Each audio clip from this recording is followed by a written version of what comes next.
Ang isang magulang ay handang gawin ng lahat para sa anak, kahit kapalit nito ay unti-unting pagkaubos niya. Ikaw, ano ang hindi mo makakalimutang ginawa sa'yo ng magulang mo? Kapag sinabi ang salitang ama, ano ang unang pumapasok sa isip mo? Ano ang unang naaalala mo? Kapag sinabi bang ama ay tanging kabutihan lamang ang sumisiksik sa isip mo, sa alaala mo, para sa lahat ng mga nakabuo ng maraming alaala sa kanilang ama, ano ang pinaka-paborito mo?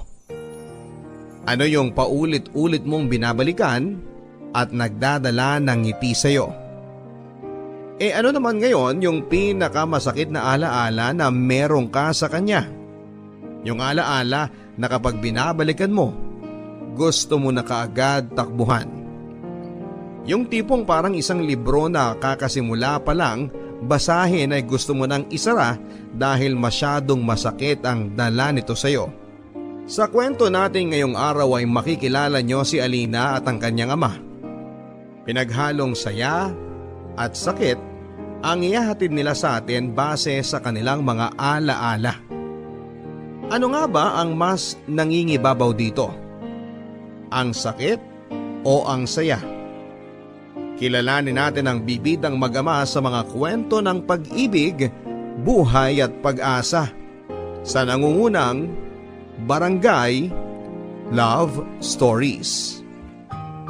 Dear Papa Dudut, bagsak na ang aking katawan.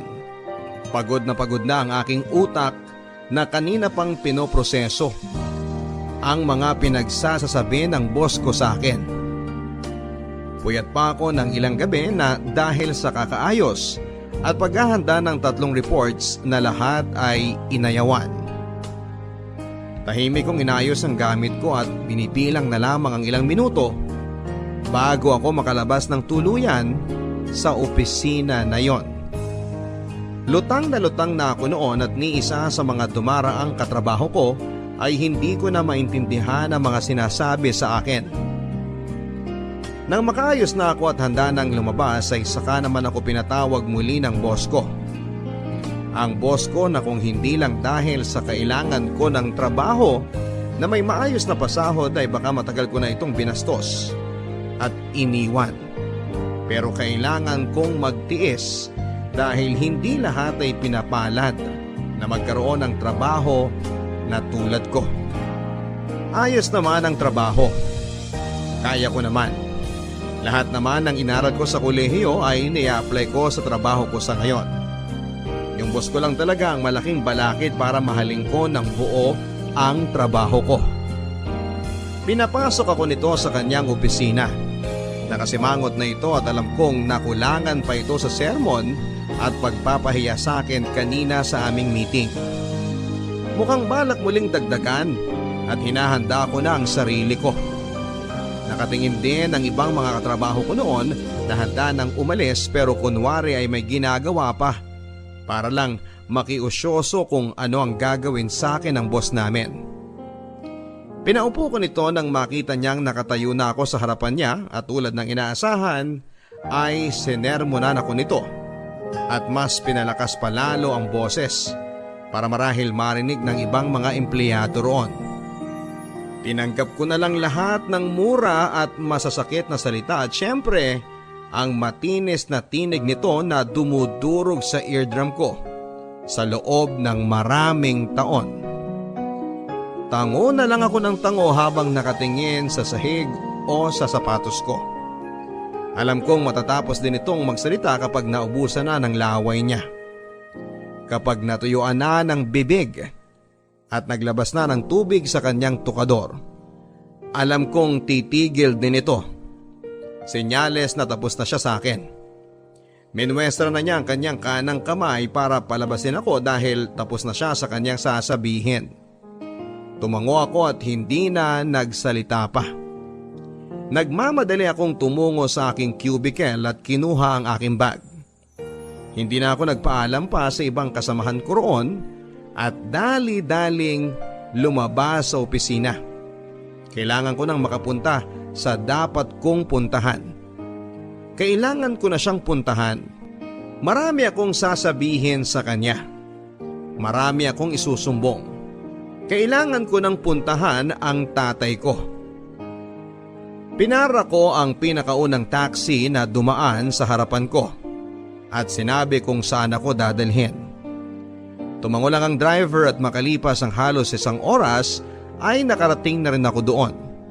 Nagbayad na ako at saka bumaba ng taxi. Mabuti na lamang at summer, matagal pa bago makababa ang araw. Naglakad na ako ng may kabilisan papunta kay tatay. Kating-kati na akong sabihin sa kanya ang mga nangyari sa akin. Hindi lang sa araw na yon kundi sa buong linggo. Sasabihin ko sa kanya kung ilang kape ang nainom ko para manatiling gising sa magdamag habang pinagpupuyatan ng ilang reports at proyekto na sa huli ay mapupunta rin sa basurahan. Gusto kong sabihin sa kanya na nakaubos ako ng 8 rolyo ng tissue kakaiyak dahil sa hindi ko na alam ang gagawin at nawawala na ako sa sarili kong konsepto habang iniisip kong makakahabol pa ako sa aking mga ginagawa. Hindi ko na siguro sasabihin sa kanya na ilang beses akong nagpalipas ng gutom para matapos lang ang trabaho ko.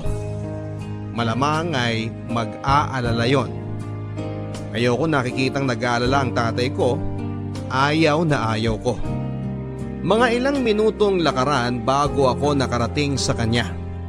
Medyo hingal pa rin dahil minamadali ko ang paglalakad dahil sabi ko nga sa inyo, marami akong sasabihin sa kanya.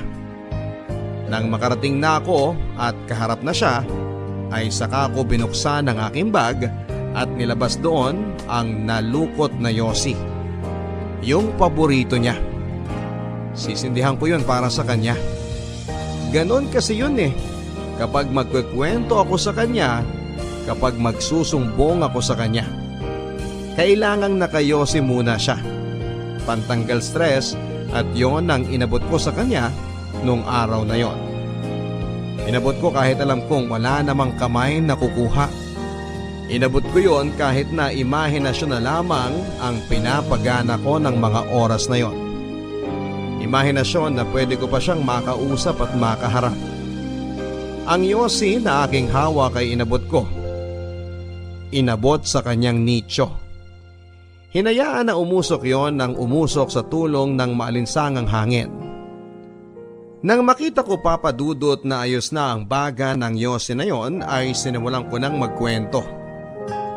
O mas magandang sabihing nagsumbong. Nagsumbong ako sa kanya kahit alam kong hindi naman niya maririnig at hindi siya makakasagot o makakaganti sa taong dahilan kung bakit ako nagsusumbong. Yun na kasi ang nakaugalian ko mula pagkabata. Ang magsumbong sa kanya kapag pakiramdam ko, kalaban ko ang buong mundo. Sumbungan ko sa lahat ang tatay ko. At kahit wala na siya sa mundong ito, patuloy ko pa rin itong gagawin. Dahil bukod sa ito ang nakasanayan ko, alam kong sa kanya lang ako pwedeng makatakbo. Ako si Alina at ito ang kwento namin ng tatay ko. Tay! Tay! Oh, yung nguso mo na naman kasing haba na ng ilong ni Pinocchio. Huwag mo po akong binibiro, tay. Hindi maganda yung araw ko. Aba, ang sungit ah. Akala mo babaeng dinadatan ako magsungit. Ano po? Wala. Ano ba yun at nagkakandahaban na naman yung nguso mo ha? Eh kasi naman tay, si Bentot, dinaya na naman ako sa text. Oh, bakit na naman ba? Ano bang ginawa niya? Eh kasi tay, yung text niya, kaya pala ako laging talo, pinagdidikit niya yung magkakamukhang text niya. Kaya pala laging sa kanya yung lumalabas. Kundi lang natuyo yung kanin na pinandikit niya. Tapos kumalas yung pagkakadikit ng dalawang text niya, hindi ko malalaman, dinadaya pala niya ako. Oh, anong ginawa mo? Di umuwi ako para isumbong sa inyo. Ang hina naman ng tatay. Di ba matapang ka naman? Bakit di mo nalang kinuha sa kanya yung mga napatalo mong text dahil sa kadayaan niya? Ikaw naman yung tama. Hindi ko na ginawa yun kasi nga po nagalit na ako. Kaya sabi ko, isusumbong ko na lang siya sa inyo kasi mali nga po yung ginawa niya. Pwede mo naman kasi makuha yun. Mukhang ibabalik naman niya eh. Basta kausapin mo lang. Ay hindi, Tay. Kailangan ikaw ang kumuha para matuto siya at saka para matakot siya. Lagi mo na lang ako hinaharap sa mga nakakaaway mong kalaro. Mamaya niyan, lahat sila matakot na sa akin. Maganda nga yun, Tay. Para hindi na nila ako aapihin tsaka dadayain. Sige na, Tay. Alin na po kayo. Oh, teka. At kailangan ko pang hintayin matapos tong sinaing. Mamaya na po yan, Tay. Tara na po. Sige. Papabayaan ko tong sinaing hanggang masunog. Ikaw ang uubos. Payag ka. Siyempre, hindi po. Ayoko po kaya ng sunog na kanin. Ayun naman pala eh. Pumunta ka muna ng banyo at maligo ka?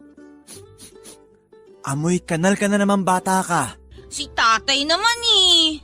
Maligo ka muna doon habang hinihintay ko matapos ng kanin. Mag-iossi muna ako. At pagkatapos po niyan, puntahan na po natin si Bentot, ha? Opo, mahal na prinsesa. Yay! Maliit o malaking bagay ay sinusumbong ko lahat sa aking tatay. Kahit na anong klase pa yan. Pati nga pagkakapatid ko sa ugat ng matandang puno sa aming eskwelahan ay isusumbong ko pa sa kanya. Wala akong pinapalampas at lahat yon ay pinakikinggan niya habang nagyoyosi. Nakasanayan ko na lang kasi ang ganito, Papa Dudut. Sa kanya ko lang naman nasasabi ang lahat. Bukod sa pagiging ama ay siya rin ang tinuturing kong best friend at higit sa lahat ay isang ina. Wala akong nakagisnang ina dahil namatay ang nanay ko 1 linggo matapos akong ipanganak. Si tatay ang nagpalaki at bumuhay sa akin. Kaming dalawa lang sa mundo kaya sa kanya lang ako lumalapit sa mga panahong masaya ako, sa mga panahong malungkot ako, o sa mga panahong may nakasakit sa akin at nakasamaan ko ng loob. Sa kanya ko yon malayang nasasabi. Kami lang ang magkasangga. Walang nangahas na mambuli sa akin ng mga kalaro ko noon dahil oras na gawin nila yon ay agad kong isusumbong ito kay tatay. Pupuntahan naman niya ang mga batang yon at pagsasabihan. Pero bukod sa pagsusumbong, syempre may isa pa akong paboritong sinasabi kay tatay at yon ay ang mga pangarap ko sa buhay. Bata pa lamang ako, Papa Dudut, ay marami na akong nilista sa mga bala kong gawin pagtanda ko. Mga pangarap ko na hindi lang para sa akin, kundi para na rin sa kanya. Alam mo, tatay, paglaki ko, bibili po ako ng malaking bahay. 4 na palapag, yung parang kina Ate Nenet. Ganong kalaki, o kaya mas malaki pa doon, tay. Nako, anak, mahal yun. Baka maubos ang pera mo. Hindi ako mauubusan ng pera, tay.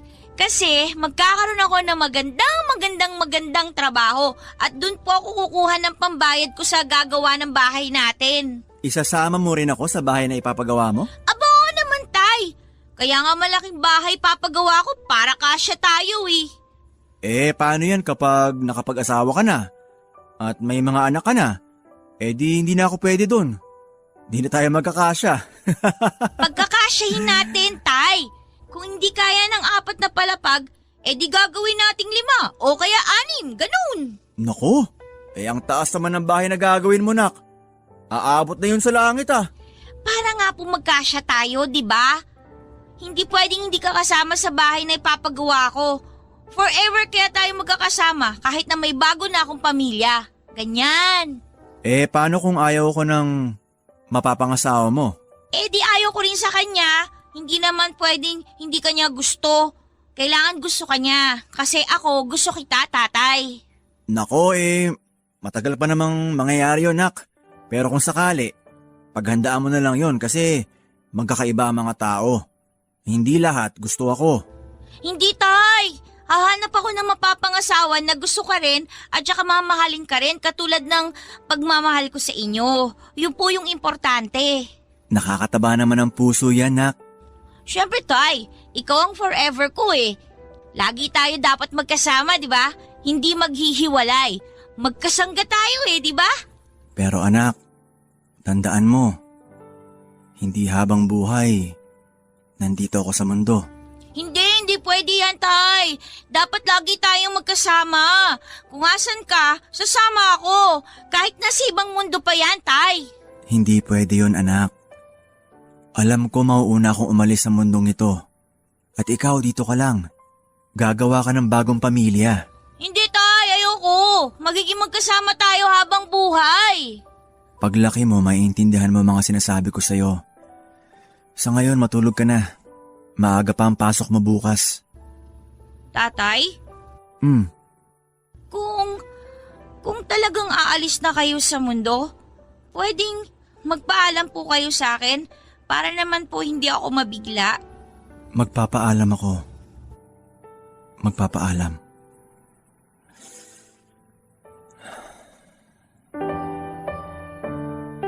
Kapag binabalikan ko ang naging usapan naming iyon ni tatay noong bata pa ako, para akong nadudurog.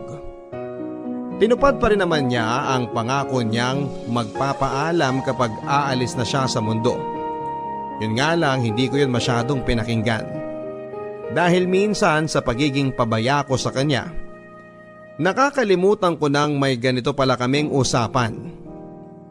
Saka ko lang ito naaalala nung talagang wala na siya sa mundong ito. At sa mga susunod na parte ng kwento ko, sasabihin ko yon sa inyo. Masyado akong naging madamot pagdating sa tatay ko. Dahil nga nasanay ako na kaming dalawa lang sa mundong ito, ang magkasama ay hindi ako komportable sa ideya na may makikihati pa. Partikular, ang isang babae na alam kong posibleng pumalit sa posisyon ni nanay sa kanya at maging dahilan para mabawasan ang oras at atensyon niya sa akin. Kaya naman bawat babaeng dumarating sa buhay niya, yung mga babaeng nagpapakita ng atensyon sa kanya, lahat yon inaayawan ko at pasimpleng sinisiraan sa kanya. Minsan ako rin po ang gumagawa ng paraan para hindi na sila makapag-usap o kaya ay ipaparamdam ko na lang mismo sa babaeng yon na hindi ko siya gusto sa tatay ko. Minsan pa nga ay sisiraan ko si tatay sa mga babae na yon, pero mas madalas ay sinisiraan ko ang mga babaeng yon kay tatay. Basta kung saan mas madaling mapaghiwalay sila ay ganon ang gagawin ko. Tatay? Ano yun? Saan kayo pupunta? Dyan lang sa labas. Ano pong gagawin nyo? Bibili lang ng kape. Bibili lang kayo ng kape pero nakaporma pa kayo ah. May dadaanan din ako pagkatapos ko bumili ng kape. Ano po yun? Basta dyan lang din sa malapit. Diyan lang din sa malapit? Bakit kailangan magsuot pa kayo ng sapatos at saka magpabango? Para naman disente ako anak at saka… May kipagkita po kayo dun kay Rachel no? Tita Rachel anak. Hindi ko naman siya kamag-anak eh. Bakit ko po siya tatawaging tita? Anak, respeto lang. Hindi ba tinuro yan sa school ninyo? Opo, pero tay… Ayaw mo na naman kay Rachel. Kasi tay, hindi naman siya maganda eh. Bakit mo naman nasabing hindi siya maganda? Di ba nga nakwento niya na lagi siyang nananalo sa mga beauty contest nung kabataan niya? Dati yon nung bata siya. Maganda pa rin naman siya ngayon kahit nagkaedad na. Hindi kaya tay, marami na siyang guhit-guhit dito sa noo niya at sa mata niya. Masyado ka namang mapanglait anak. Hindi po ako nanlalait. Nagsasabi lang po ako nung nakikita ko sa kanya. Pero negative ang nakikita mo sa kanya lagi. Sa totoo lang, lahat ng babaeng lumalapit sa akin, pinipintasan mo eh. Hindi naman, tay. Talaga? Hindi? Anong sabi mo kay Rose? Malaki ang ilong. Kay Mary? Mabaho yung pabango. Amoy patay. Kay Lily? Baliko po yung mata. Hindi po pantay tumingin sa inyo, di ba? Kita mo na? Kasi yun naman po yung totoo. Pero anak, mali yun. Oo na nga po. Sige na nga, mali na nga po ako. Kung tanggap mong mali ka, bakit ka nakasimangot dyan? Kasi parang mas kinakampihan niyo pa yung mga babaeng yun eh. Hindi sa kinakampihan ko sila. Doon lang ako sa tama. O siya, mauna na ako. Huwag ka nalalabas ha? Andyan na lahat na kailangan mo. Opo. Babalik din ako agad. Hindi rin nag-work out ang panliligaw ni tatay kay Aling Rachel at may kinalaman ako doon. Medyo masama ang ginawa ko kasi nung minsang dumalaw si Aling Rachel sa bahay at bumili ng merienda si tatay, ay nagsinungaling ako at sinabing may nililigawan ding iba si tatay mula sa kabilang barangay. At sinabi kong wag niya itong sasabihin kay tatay dahil malilintikan ako. Nakita ko na sumama ang itsura ni Aling Rachel. Patunay papadudot na naniwala ito sa mga sinabi ko.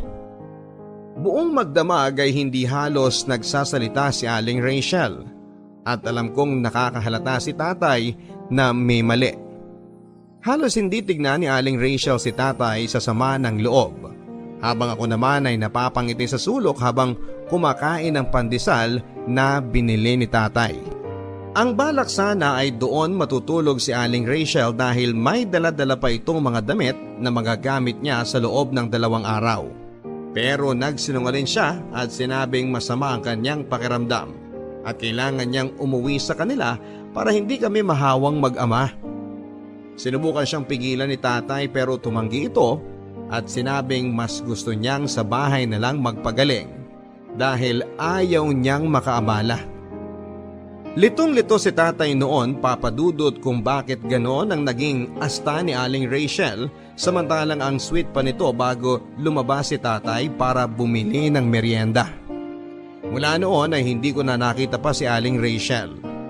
Hindi na ito dumalaw pa sa bahay at hindi na rin nagkwento pa si tatay tungkol sa kanya.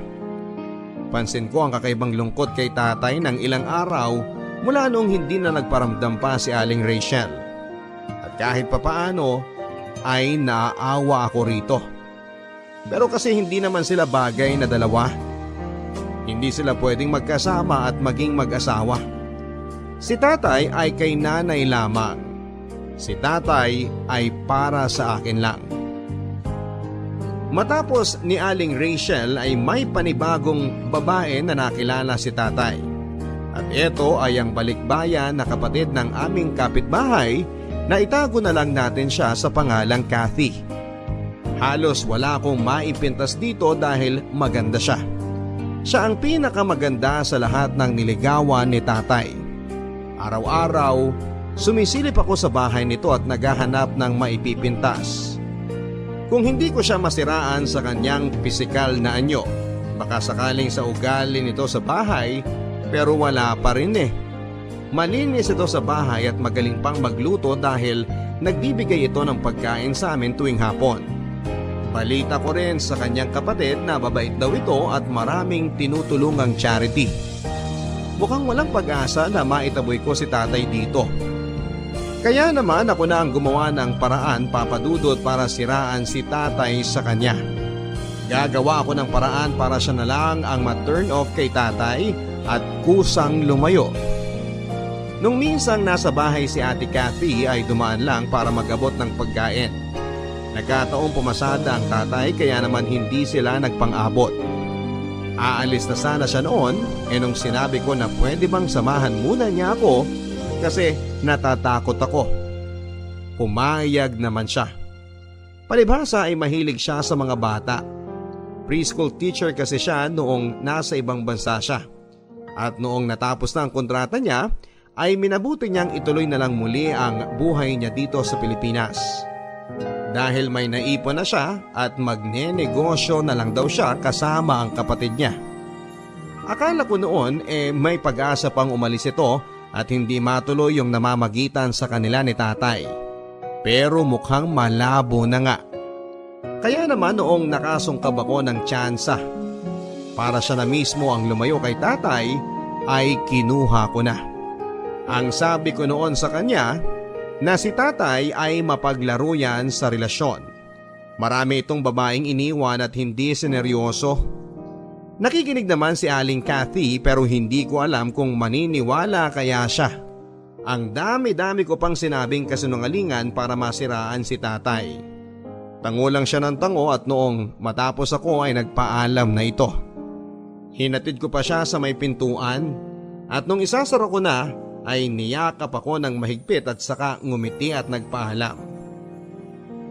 Na-weirduhan ako noon sa inakto niya. Ito ang unang beses na may gumawa nun sa akin sa lahat ng mga babaeng nakamabutihan ni tatay. Kinagabihan ay dumating si tatay at base sa pagbalibag niya ng pintuan ay alam kong galit ito. Pero hindi ko alam kung bakit. Iniisip ko noon na baka may nangyari sa pagpasada niya na hindi maganda. Kaya pinagtimpla ko ito ng kape tulad ng dati. Yung kasi ang nagpapakalma sa kanya. Bukod sa yosi. Pero bago ko pa man maiabot sa kanya ang kape ay galit na galit itong tinanong kung ano ang mga pinagsasasabi kong kasinungalingan kay Aling Kathy. Nagulat ako. Nagsumbong pala ito kay tatay kahit na sinabi ko sa kanya na huwag niyang sasabihin at sekreto lang naming dalawa yon. Napakasinungaling pala niyang babae. Sa loob-loob ko ay nagngingit-ngit ako sa galit kay Kathy. Hindi ako umiimik noon habang pinapagalitan ni tatay. Napahiya raw ito ng sobra sa mga pinagsasasabi kong kasinungalingan kay Aling Kathy. At hindi niya maintindihan kung bakit kailangan kong gawin yon. Hindi pa rin ako nagsasalita noon. Hindi niya raw maisip na magagawa ko yon dahil ang alam niya ay napalaki naman niya ako ng tama. Mangiyak-ngiyak ako noon dahil tila mas kinakampihan niya ang babaeng ito kesa sa akin at bigla ay naisip ko na balang araw, wala na ang atensyon ni tatay sa akin kapag sila ang nagkatuluyan. Kapag naging sila at magkaroon pa sila ng anak ay baliwala na ako sa kanya. Sa ganitong pag-iisip ay napaiyak na ako. At bago pa matapos ang kakasermo ni tatay, ay tumakbo na ako papadudod sa aking kwarto at doon ay umiyak ng umiyak. Hindi niya ako sinundan kaagad. Pinalipas niya ang 2 oras bago ito kumatok at pumasok sa kwarto para kausapin ako. Sa pagkakataong yon ay kalmado na siya at handa nang pakinggan kung ano man ang dahilan ko kung bakit ko ginawa yon. Anak, bakit? Ano pong bakit? Bakit mo naman ako siniraan kay Kathy? Hindi naman po kita siniraan. Nagsisinungaling lang siya. Hindi ito ang unang beses na ginawa mo yon. Tahimik lang ako. Pero halos lahat ng babaeng nakakamabutihan ko, ganun ang ginagawa mo. Hindi naman po. Anong hindi? Ganun ang ginagawa mo. Kung di mo sisiraan yung babae sa akin, ako naman ang sisiraan mo sa kanila. Akala mo ba hindi ko alam yun? Tahimik lang ako pero alam ko. Bakit? Nagsumbong po ba sa'yo silang lahat? Oo. Hindi ko lang sinasabi sa'yo pero lahat ng mga sinasabi mo, nakakarating sa akin. Hindi lang ako umiimik. Eh bakit ngayon kay Aling Kathy galit na galit kayo sa akin? Bakit hindi na lang kayo tumahimik katulad ng ginagawa niyo dati? Kasi sobra na. Gustong-gusto niyo po siya? Gustong-gusto mo po ba siya, Tay? Kapag sinabi ko bang oo, magagalit ka? Hindi ko alam. Oo. Gusto ko siya. Sige po. Masama ang loob mo eh. Hindi po. Kilala kita. Alam ko masama ang loob mo. Ayaw mo ba kay Kathy? Giliw na giliw siya sa'yo. Ang dami niyang pinapaabot ng mga candy at tsokolate sa'yo. Mabait siya at maganda. Bakit ayaw mo sa kanya? Basta po. Alina, si tatay lang to. Magsabi ka na at makikinig ako.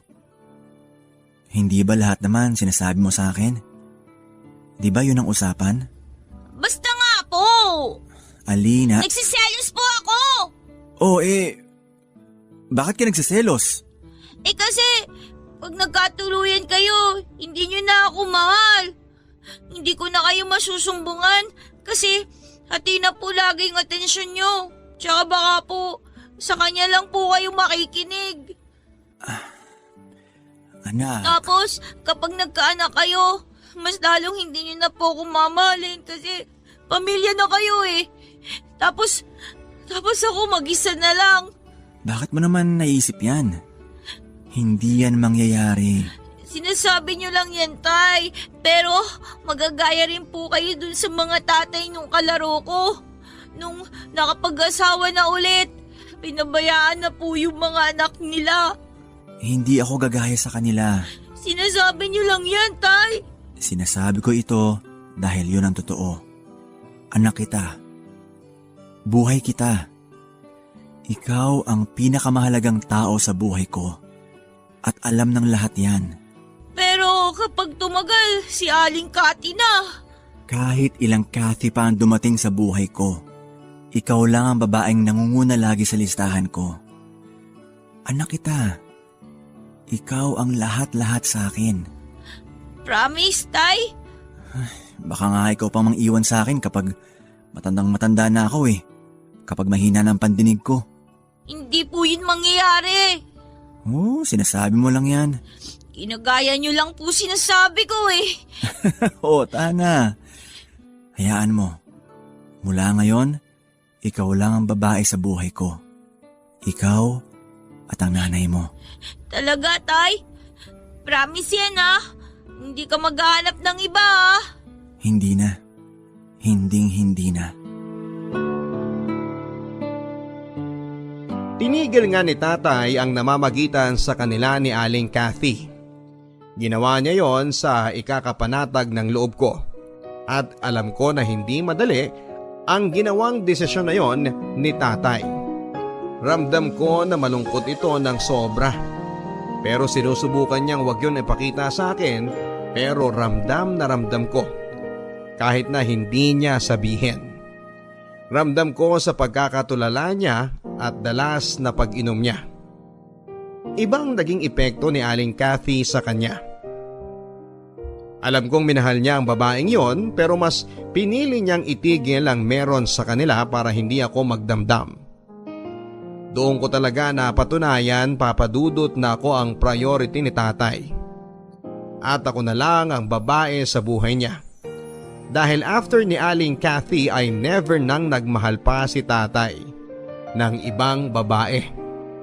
Sa akin na lang umikot ang kanyang mundo. Kayod kalabaw si tatay at umi-extra pa sa ilang trabaho dahil kulang na ang pamamasada niyang kita. Wala nang tumungtong ako sa kolehiyo. Alam niyang malaki-laki na ang gastos para sa katuparan ng pangarap ko. At gagawin niya ang lahat, makamit ko lang yon. Laging puyat si tatay sa kakakwenta ng kakailanganin pa niyang pera para sa matrikula ko. Habang ako naman ay nagpakabisi na sa pag-aaral. Hindi ako sanay dati na hindi nakakasama ng matagal si tatay. Noong nagsimula pa lang ako sa kolehiyo ay panay ang bida ko sa mga nangyayari sa school noon. Tuwang-tuwa siyang nakikinig sa akin. Ang sabi niya araw-araw ay kwentuhan ko raw siya sa lahat ng mga nangyayari, kahit masaya o nakakainis ay sabihin ko sa kanya. Isumbong ko sa kanya kung may nangaapi sa akin para sugurin niya. Natatawa na lamang ako kasi parang bata pa rin ang turing niya sa akin. Gusto niyang magsumbong pa rin ako at iniisip niya marahil ay marupok pa rin ako at pikunin. Ang sabi ko naman sa kanya ay huwag siyang mag-alala dahil kaya ko na ang sarili ko. Kukwentuhan ko na lang siya sa mga nangyayari sa akin sa school pero hindi na ako magsusumbong. Pero hindi nangyari yon. Dahil bawat araw na dumaan ay mas naging busy ako sa pag-aaral at sa mga bago kong nakilalang kaibigan. Nabawasan ang oras ko kasama si tatay at ang hindi ko alam at hindi napansin ay ang pagtatampo nito sa akin. Oh, anak. Aalis ka ulit. Yes po, tatay. Pero linggo ngayon, di ba? Walang pasok. Opo. Bakit aalis ka pa? Ayaw mo bang mapirmi muna dito sa bahay? May kailangan kasi akong gawin, tatay eh. Importante ba yan? Medyo po. Baka naman pwedeng kahit ngayong linggo lang dito ka muna sa bahay manatili. Sa susunod na linggo na lang, Tay. Huwag ngayon. Bakit naman? Importante po kasi yung lakad ko ngayon Ganun ba? Tungkol ba yan sa pag-aaral mo? Hindi naman po. Ano? Sa kaibigan ko po. Di ba yan pwedeng ipagpaliban muna, anak? Hindi po Birthday niya kasi, imbitado ako. Nakakahiya naman kung di ako pupunta. Okay, sige anak. Pero bago ka umalis, baka gusto mong tumikim muna ng pansit na binili ko kanina kina Aling Marie.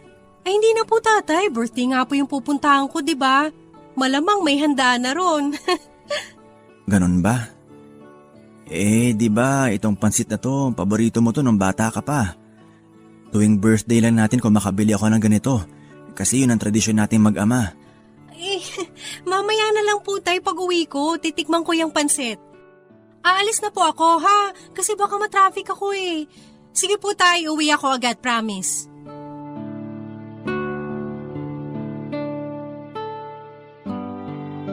Hindi na umiimik noon si tatay at dire-diretso na akong umalis sa bahay. Nagpakasaya ako sa birthday ng kaibigan ko na hindi ko na malaya ng oras. 10:00 na pala ng gabi, Papa Dudut. Nagpaalam na ako noon sa kaibigan ko at ang mga bisita niyang naging kaibigan ko na rin. At sinabing kailangan ko nang umuwi dahil nag-aabang na sa akin si tatay. Lakad takbo ang ginawa ko papunta sa paradahan. Hindi ko naman ma-text si tatay na pauwi na ako para hindi na ito mag-alala pa dahil wala naman siyang cellphone.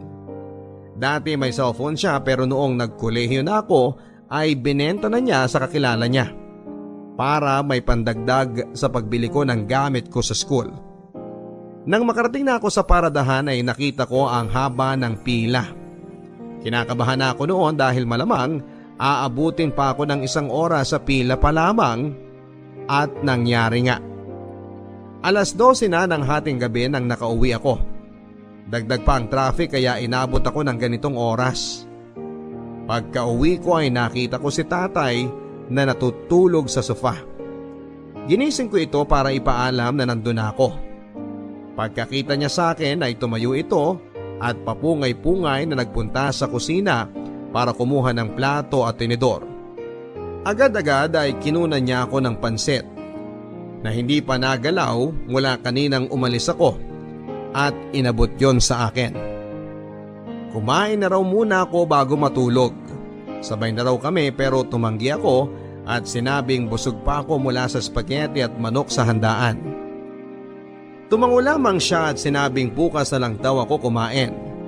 Tumango din ako at saka sinabing matutulog na ako dahil maaga pa ang klase ko bukas. Ngumiti ito at saka inayos ang pansit at nilagay sa ref. Tuloy-tuloy ako sa kwarto at saka nagayos ng pantulog habang si tatay naman ay narinig kong pumasok na rin sa kanyang kwarto para ituloy ang tulog na naantala. Nang makahiga na ako at nakapikit na at bigla akong naalala, kaya pala may pansit dahil birthday din ni tatay sa ngayon. Unti-unti ay nawawala na ako ng oras kay tatay. Panay school at kaibigan ang inatupag ko. Masyado akong nagpakalulong sa buhay kolehiyo na hindi ko na namamalayan na lumalayo na ang loob ko sa kanya. Habang siya naman ay panay ang pag-intindi. Hindi man nakatapak sa kolehiyo si tatay ay naiintindihan niyang mahirap ang ginagawa ko. Kaya kung sakali mang hindi na namin nagagawa ang mga nagagawa namin dati, kung sakali mang hindi na kami nakakapagkwentuhan at kung sakali mang lagi na lang akong nasa kwarto kapag nasa bahay na ako, ay okay lang sa kanya. Parte raw yon ng pagdadalaga ko. Hindi na ako bata na puro laruan lang at si tatay ang buhay ko. Dalaga na raw ako at marami ng pagbabago at naiintindihan niya kung ganon. Masyado kong in-enjoy ang pagbibigay ng kalayaan sa akin ni tatay. Masyado kong in-enjoy ang pagiging maunawain nito na tipong umuuwi na lamang ako sa bahay para matulog at maligo. Halos hindi na rin ako kumakain doon dahil panay ang punta ko sa gimikan. na kung saan ay nandoon ang mga kaibigan ko. Natuto na rin akong uminom at magyosi at natuto na rin akong baliwalain ang tatay ko. Good morning, Tay. Gandang umaga, anak. O, kain ka. Mukhang nasamid kayo sa kinakain niyang pandesal, ah. Oo nga eh. Hindi na po ako kakain, Tay. Late na kasi. Maaga pa naman at nakita ko sa labas na wala namang traffic. Sige naman na oh. Hindi na, Tay. Huwag na po makulit. Sa school na lang ako kakain. May 1 hour break naman ako bago yung susunod na klase. Ipagbabaon na lang kita nitong pandesal at mayonnaise. May juice din ako dyan na binigay ng pasahero ko kahapon. Niref ko para lumamig. Sandali lang. Bihira naman si tatay, oh. Hindi na ako elementary. Okay na po. Huwag niyo na ako ipagbaon. Kayo na lang uminom ng juice. Kapag namamasada kayo. Malamang tanghali na kayo makakapasada niyan. Bagay yan sa init ng panahon. Nireserba ko talaga to para sa'yo. Kasi gantong-ganto yung paborito mong iniinom nung bata ka. Nung bata pa ako noon, Tay, ano ka ba? Dalaga na ako, oh. Tatawanan lang ako sa school kapag nakita nilang may hawak pa akong ganyan. Lalo na yung pandesal tsaka mayonnaise. Di kumain ka sa hindi nakikita ng tao. Maraming tao sa school, Tay. Walang lugar na makakain ko yan ng palihim. Di kainin mo na lang sa jeep. Di na, Tay. Masyadong makalat. Di... Tay, wag na pong makulit. Sa inyo na lang po yan. Alis na ako, ha? Malilate na ako. Bye, Tay! Alina...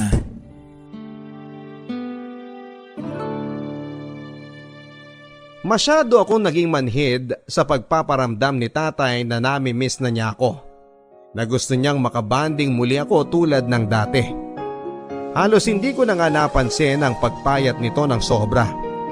Hindi ko na siya magawang tingnan pa kapag nasa bahay panay ang tutok ko sa aking cellphone.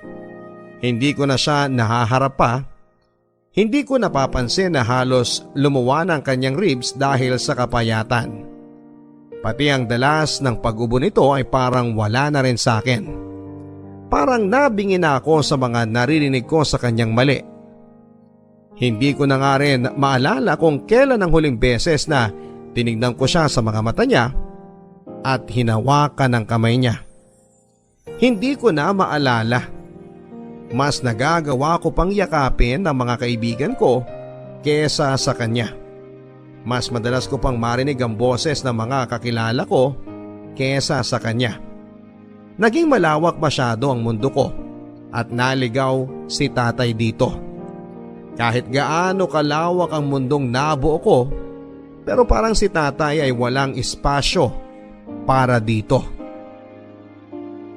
Bukod sa kawalan ng oras kay tatay ay nagawa ko na rin siyang ikahiya sa mga kakilala ko. Lalong-lalo na sa mga sosyal kong kaibigan. May mga kaya kasi ang mga kaibigan ko at nahihiya ko na sabihin na namamasada ng jeep ang tatay ko at nagme-mekaniko kapag may oras. Sabi ko sa kanila ay nasa ibang bansa ang tatay ko at nagtatrabaho sa isang malaking kumpanya. Naniniwala naman sila. Nagsisinungaling ako sa buhay ko kaya nga hindi ko rin sila magawang ma-invite sa bahay dahil nahihiya ako na isang palapag lang ang tinitirhan namin ni tatay at malapit pa sa squatters area. Maraming daga sa paligid at ipis kung saan-saan. Kapag tagulan, malakas ang tagas ng bubungan. Mabaho din ang paligid dahil sa hindi malinis-linis na kanal. Ang sinasabi ko na lang sa mga kaibigan ko kaya hindi ko sila napapapunta sa bahay ay dahil malayo. At ang dagdag ko pa ay nasa kondo ako nakatira kasama ang aking yaya. Hanggat kaya kong ilihim, ay ililihim ko ang lahat sa mga nakakakilala sa akin sa kolehiyo. Hindi ako papayag na malaman nila ang totoong buhay ko. Nakakahiya lalo na sa parte ng tatay ko. Noong bata ako ay proud na proud ako sa tatay ko. Madalas kong ibida sa mga kaklase ko na magaling na jeepney driver ang tatay ko. Tuwang-tuwa si tatay kapag naririnig niyang pinupuri ko siya sa harapan ng mga kaklase ko. Alam kong inaabangan niyang gawin ko yon ngayon. Base sa mga paminsan-minsan niyang parinig na imbitahan ko ang mga kaklase ko para maturuan niya tungkol sa jeep. Nagdadahilan ako at sinasabing busy ang mga kaklase ko. Minsan, natatanong din niya kung nasasabi ko ba sa mga bago kong kakilala kung ano ang trabaho niya. Magsisinungaling ako at sasabihin kong oo. Ayaw kong masaktan ang damdamin niya kaya gano'n ang ginagawa ko. Pero kung alam lang niya ang katotohanan, malamang ay madudurog ito. Tatay, anong ginagawa mo rito? Sinubukan ko lang puntahan tong paaralan mo. Ang ganda pala. At ang lalaki ng building sa loob Tay, di ba dapat mamamasada ka ngayon? Teka nga, dito tayo sa gilid. Nakipagpalit ako ng araw ng pamamasada kay Manolo. Sabi ko, sa Sabado na ako. Bakit naman po? Kasi anak, birthday mo ngayon. Ano naman po kung birthday ko? Di ba? Di ba anak? Kapag birthday mo namamasyal tayo. Tay, napasyalan na ata natin lahat dito sa lugar natin Ayoko nang umulit-ulit sa mga yun, sayang ang oras. Pwede namang pumunta tayo sa Luneta. Hindi ba gusto mo ron dati? Tay, hindi na ako bata. Hindi naman pambata lang ang Luneta. Tay, marami pa akong gagawin ngayon. Pero di ba half day ka lang naman ngayon? Kaya nga kita inabangan dyan sa gate nyo Pero may pupuntahan kasi ako ngayon, Tay. Ay naman kasi, bigla-bigla kayo. Kapag nagsabi naman ako sa'yo, hindi ka naman pwede. Kaya naisip ko sorpresahin na lang kita. Pero hindi magandang sorpresa to, Tay. Ganun ba? Opo, kasi marami akong gagawin ngayon At saka nakapagplano na ako ng mga makakasama. Yung mga kaklase mo ba yan? Opo. Pwede ba bago ako umalis maipakilala mo naman ako sa kanila? Ano kasi, Tay? Mamaya pa kami magkikita-kita. Anong oras? Basta po, hindi ko alam. Di baka naman pwedeng makapagmerienda man lang muna tayo. Libre ko anak. Kahit dyan lang may nakita kasi ako na malapit na kainan dyan kanina. Mukha namang mura at masarap. Hindi na po, Tay. Nakapangako na ako nakakain kasama ng mga kaklase ko Ganun ba? Baka naman pwedeng kahit kape na lang. Sa bahay na lang pag-uwi ko. Pero baka mamaya kasi gabihin ka na naman ng uwi Susubukan ko pong agahan. Sige basta. Uuwi ka na maaga ha? Bibili ako ng pansit at... Hindi na, Tay. Huwag na kayo mag-abala. Itago nyo na lang yung pera na ipangbibili nyo sana dyan sa pansit na yan. Pero anak... Tay, wag na po. Birthday mo kasi anak Ano naman po kung birthday ko? Matanda na ako para sa selebrasyon, Tay. Pero yun ang tradisyon natin. Dati yun nung bata pa ako, hindi na ngayon. Ayoko na ng pansit, Tay. Ano bang gusto mong bago at yun ang bibilhin ko? Lasagna, mamahaling kape at maraming premium donuts. Lasagna? Ano ba yun anak? Saan ba nakakabili nun at baka makahabol pa ako? Ay, Tay, hindi nyo po kayang bilhin yon. Huwag nyo nang ipilit. Umuwi na kayo bago pa dumating yung mga kaibigan ko. Sige anak. Ingat po. Anak? Ano?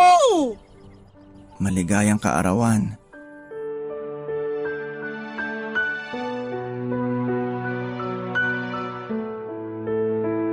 Aminado akong nakaramdam ako ng konsensya nang pagtabuyan ko si tatay, lalo na sa parte na halos maliitin ko ito sa pansit na gusto niyang ihanda para sa akin.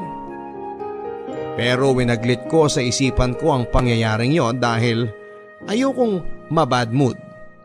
Birthday ko, dapat ay masaya ako. At alam kong magiging masaya ako sa piling ng mga kaibigan ko at hindi kay tatay na sobrang kulit at tigas ng ulo. Marami na akong plano sa araw na yon at ni isang oras ay wala sa plano ko na makasama si tatay. Alam ko naman na maiintindihan niya. Siya naman ang nagsabi na marami na ang pagbabago dahil dalaga na ako. At alam kong tatanggapin na lang niya yon. Papadudot kung saan kami nagpunta. Gamit ang perang pang tuition ko sana, pero nagawa kong gastusin para sa panlilibre ko sa mga kaibigan ko.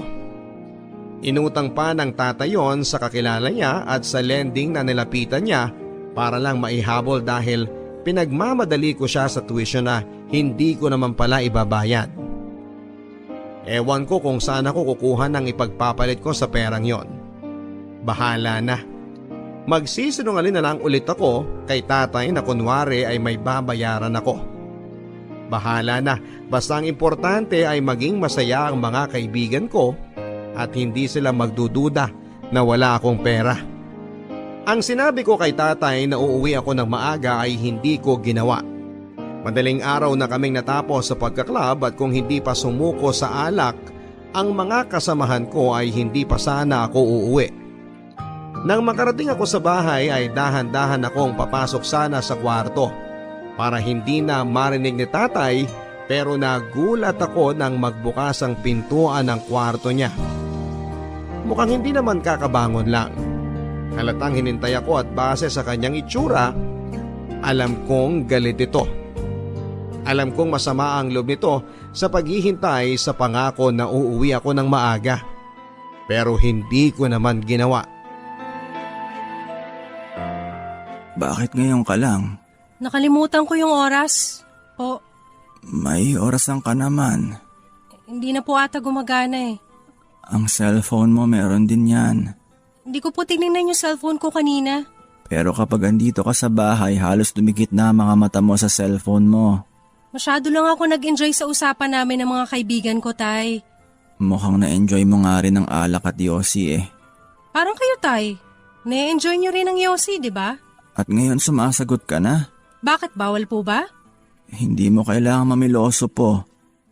Hindi ka naman ganyan dati ah. Di naman po talaga. Lahat naman ng tao nagbabago. Pero hindi ko lang inaasahan na magiging sobrang pagbabago mo. Tanggapin mo na lang, Tay, na hindi na akong neneng anak nyo na nauuto nyo, na lagi na lang nakakapit sa damit nyo. Dalaga na ako, Tay. Ano ba? Pero anak pa rin kita. Hayaan nyo na lang akong gawin ang gusto ko. Matanda na ako. Alam ko lang dapat kong gawin. At matanda na rin ako. Di ko na alam ang gagawin sa'yo. Ano na naman pong kadramahan to, Tay? Baka pwedeng bukas na lang natin pag-usapan kasi pagod na ako. Ako rin, anak. Pagod na. Pagod na naintindihin ka. Pagod na akong tangulan ng tango sa mga gusto mong gawin. Kahit nasasaktan na ako. Tay naman. Parang hindi na ikaw yung Alina na nakilala ko. Parang di na ikaw yung anak ko. Kasi nga po, Tay. Oo, alam kong matanda ka na. At matanda na rin ako. Matandang matanda na. At di ko na alam kung hanggang kailan ako dito sa mundo, pero nararamdaman ko malapit na. Huwag nga po kayo magsalita ng ganyan. Alam kong malapit na akong umalis sa mundong ito. Masyado kayo nagdadrama porkit hindi ako umuwi ng maaga eh. Kaya anak, tulad ng pinangako ko sa'yo nung bata ka pa, magpapaalam ako kapag aalis na ako sa mundong to. At gagawin ko na ngayon. Ay, naku, Tay. Tulog nyo na yan at itutulog ko na rin to. Bukas wala na yung kadramahan na yan. Sige na po. Good night, Tay. Paalam, anak. Ay, naku, ang tatay talaga. Masyadong napasarap ang tulog ko at late na akong nagising. Hindi na ako nakapasok pa sa unang 2 klase ko nung araw na yon. Ano ba naman si tatay? Hindi man lang ako ginising. Alam kong may tampo pa siya mula sa kagabing pag-uusap namin, pero yung hindi ako gisingin, alam naman niya ang schedule ko. Malamang ay nakaalis na rin ito dahil araw ng pasada niya sa ngayon. Nagkape lang ako noon habang panay ang text sa mga kaibigan ko. Tawang-tawa ako sa pagka-text noon dahil inaalala ko ang mga pangyayari kagabi. Isa-isa ko rin nireplyan sa Facebook ang mga nagpaabot ng pagbati sa akin. Nang makontento na ako ay saka na ako tumayo sa pagkakaupo ko at naghanda na ng ipangpapaligo ko. Nagmamadali ako dahil may usapan pa kami ng isa kong kaibigan na magkakape bago ang sumunod naming klase. May irereto raw kasi ito sa akin. Nang matapos ako ay diretso na akong lumabas at hinayaan na ang mga kalat ko. Lilinisin naman yun ni tatay pag uwi niya, pero hindi nangyari yon. Dahil pagka uwi ko ay ganun pa rin ang bahay kung paano ko yon iniwan. Mukhang hindi pa umuuwi si tatay. Baka nakipag-inuman ito o may ginawang ibang trabaho. Naiinis nga ako kasi kung kailan gusto kong kumain ay saka naman walang pagkain. Napilitan tuloy akong magsaing at bumili ng dilata sa labas. Bahala na si tatay sa ulam niya. Kasya lang ang isang dilata na ito para sa akin. Hindi pa rin ako naglinis noon. Hahayaan kong si tatay ang gumawa noon. Sanay naman siya sa paglilinis. Hindi naman kasi niya ako tinuruang maglinis kahit noong bata pa ako. Kaya bahala siya dyan. Kasalanan naman niya. Siya na ang maglinis, total ay siya naman talaga ang gumawa noon. Nang matapos akong kumain ay nagkape muna ako at tumambay sa sala habang nagsa-cellphone. Maya-maya pa ay may kumatok. Pinagbuksan ko yon at nakita kong si Mang Manolo, ang driver na kahalili ni tatay. Tinatanong nito kung nandun ba si tatay at ang sabi ko ay wala na masada. Pero ang sabi ni Mang Manolo ay wala daw. Na problema ang amo nila dahil hindi man lang nagpaalam si tatay na hindi siya makakapasok. Kaya wala tuloy na masada sa isang jeep. Nagtataka ako dahil wala naman akong maisip na ibang pinuntahan ito. Bahay at trabaho lang ito. Nang magpaalam na si Mang Manolo ay saka ako bumalik sa pagsa-cellphone. Uuwi rin naman si tatay, baka nga nakipag-inuman lang ito sa sama ng loob sa akin. O baka nasa isang trabaho niya. Hihintayin ko na lang siya pero napagod na ako sa paghihintay dahil alas 11 na ng gabi ay wala pa rin siya. Sa mga ganong oras madalas ay nasa bahay na si tatay. Kinakabahan na ako. Iba na ang pakiramdam ko. Hindi ko naman siya makontak dahil wala nga itong cellphone. Kaya't naman pumasok ako sa kwarto niya para mag-check kung nag-iwan ba ito ng sulat at ng bilin niya sa akin. Pero imbes na sulat niya ang makita ko ay nakita ko siya. Andun siya at kahit sa malayo ay alam kong wala na itong buhay pa. Hindi ako makagalaw noon, Papa Dudut. Pinilit kong kuskusin pa ang aking mga mata sa pag-asa na namamalikmata lamang ako o kaya isang panaginip lang yon. Si tatay nakahiga sa kama at hindi na humihinga.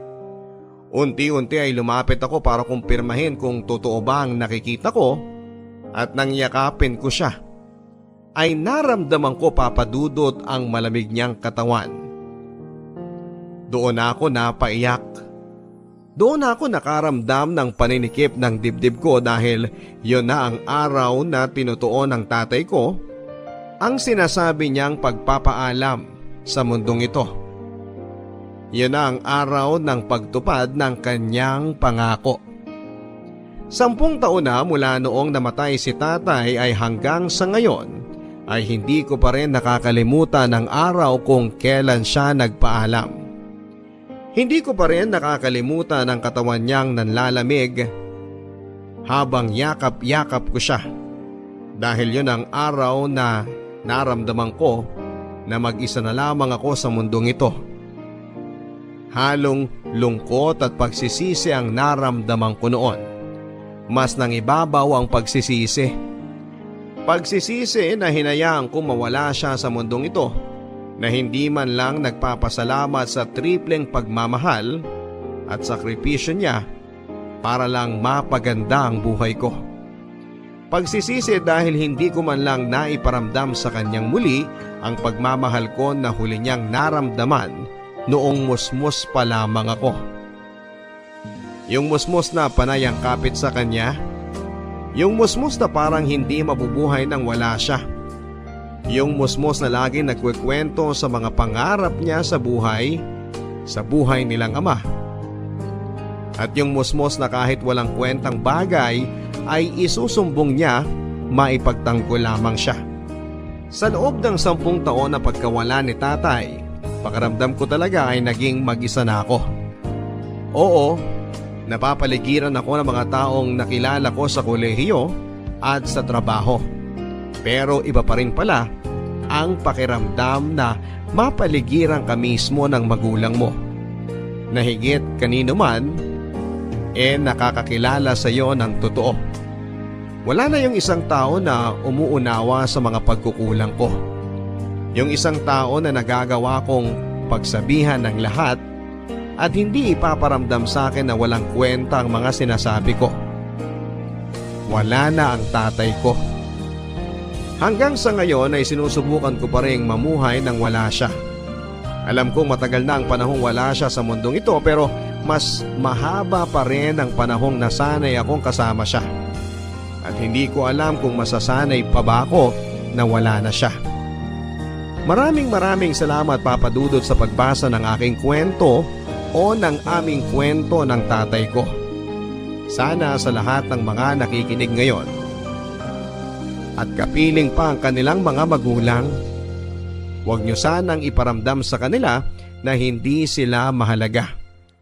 Magbigay sana kayo ng oras habang maaga pa, dahil hindi biro ang pagsisisi kapag wala na sila at wala ka nang magagawa pa. Ang inyong kabarangay forever, Alina. Hanggat nandyan pa sila, iparamdam mong mahalaga sila. Kaibigan man yan, kapatid, katrabaho, o higit sa lahat ay ang mga magulang mo. Sabihin mo ng paulit-ulit, kapuso, kung gaano ka kaswerte na nandyan pa sila sa piling mo. Nahahawakan, nayayakap at nahahalikan. Mahalin mo sila na para bang araw-araw ay may posibilidad na mawala sila. Araw-araw mong piliin na bigyan sila ng oras tulad ng pagbibigay oras mo sa mga bagay na gusto mong gawin. Araw-araw mong gawin yon. Alina, alam kong hindi biro ang pinagdadaanan mo at alam kong kahit na anong mangyari ay walang makakawala ng sakit na nararamdaman mo. Nawalan ka ng magulang at ang sakit na yon ay dadalhin mo kahit saan. Pero pwedeng gumaan yan oras na matanggap mo ang katotohanan na wala na siya. Wala na ang pisikal niyang katawan sa mundong ito. Pero para mapagaan ang nararamdaman mo, andyan lang ang tatay mo. Nakapaligid sa iyo at patuloy pa rin ang paggabay sa iyo, at kahit anong oras ka magsumbong sa kanya sa mga nararamdaman mo, andyan lang siya at makikinig sa iyo. Hindi na siya sasagot tulad ng dati. Hindi ka na niya mayayakap tulad ng dati, pero kaya pa rin niyang makinig. Andyan pa rin ang tatay mo, handang makinig sa bawat pagsusumbong mo. Hanggang sa muli mga kapuso, ako po ang inyong si Papa Dudut sa mga kwento ng pag-ibig, buhay at pag-asa. Dito